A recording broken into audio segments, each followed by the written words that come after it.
Thank you, Chairman Sullivan. I want to thank each of our witnesses for your years of service, and to the many hardworking civilians in your respective organizations, I thank them. This subcommittee remains focused on ensuring that the Department of Defense is equipped not only to meet today's operational requirements, but also to strengthen the long-term resilience, readiness, and well-being of our military installations.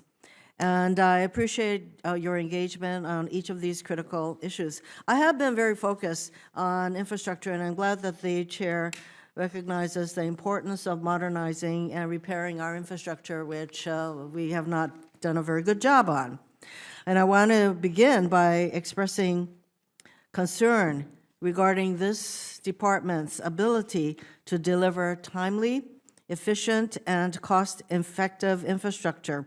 Construction delays and cost overruns undermine readiness and public trust. I will ask each of you to identify specific areas where the military construction process can improve and what steps are being taken to enhance accountability and performance. I recognize this is a perennial, pretty much a perennial problem, but when I ask each of you to identify very specific ways that we can do better, I mean very specific, things that are doable, things that we can see the outcomes of the improvements. So please, think about that as I'm finishing my remarks. Another priority area is the quality of military housing, and apparently both the chair and I certainly have visited military housing and see the needs there. So both for families and unaccompanied service members, quality housing directly affects morale, retention, and overall readiness. Significant work still needs to be done. For example, the department's March report on its use of waivers highlighted 32 substandard facilities on Army installations. Yet we know the problem is broader. That is why I'm troubled to learn about the Army's plan to divert $1 billion of facility sustainment, restoration, and modernization funding to pay for operations at the southwest border. These funds were originally intended for the repair and maintenance of facilities like Barracks. This is only occurring because the Secretary of Defense has chosen at every turn to waive reimbursement as an option in the many requests for assistance from the Department of Homeland Security. And it's a curious choice made by the Defense Secretary, especially since the DoD's FY24 agency financial report cited a deferred facility maintenance backlog of $267 billion. That is a significant part of the DoD's whole budget. We have to do better, people. We know that.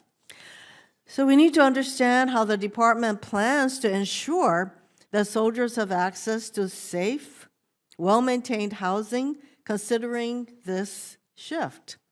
This committee asked the Army 3 weeks ago for simple details on planned versus executed facility sustainment, restoration, and modernization projects in fiscal year 25, yet we've not received anything to date.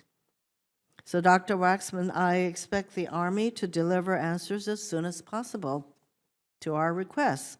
Pivoting to the Indo-Pacific, as each of you know, several of the military's more essential training areas across Hawaii are leased from the state and are set to expire in the coming years.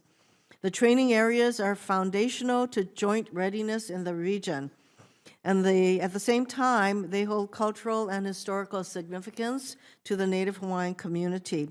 It is essential that any path forward respects that significance while ensuring our forces have access to the ranges and facilities that they need. The department must work in good faith with state officials and the community to ensure these leases are renegotiated in a way that is equitable to all parties.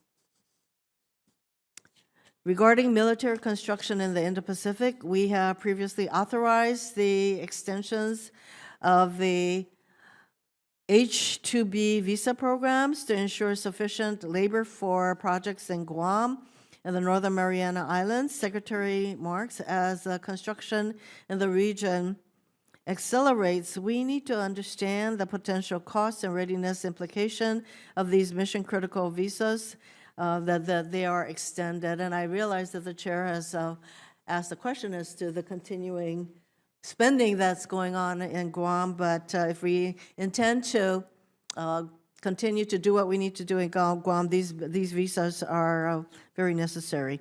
Next, I'd like to touch on demand reduction and installation resilience. The department's investment in operational energy programs not only reduces the logistics footprint for our warfighters, but also enhances their combat capabilities as well.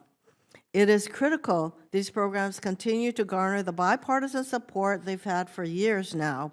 Meanwhile, initiatives like the Readiness and Environmental Protection Integration Program and Sentinel Landscape strengthen our installation readiness. These programs strengthen our these programs not only improve energy security and mission assurance, but also protect surrounding ecosystems and prevent encroachment on military bases. Finally, I want to address the growing risks posed by extreme weather and natural disasters to our installations. Secretary Marks, as you experience firsthand, these events have cost the department tens of billions of dollars and directly impact mission readiness. It is imperative that DoD approaches these risks proactively so that Joint Force is better postured to adapt to the risks to military installation resilience. So we can expect a lot more of these unpredictable weather events, and as I know, we should be better prepared to deal with the damage caused by these massive weather events. We have a lot of ground to cover today, so I thank each of you for being here, and thank you, Mr. Chairman.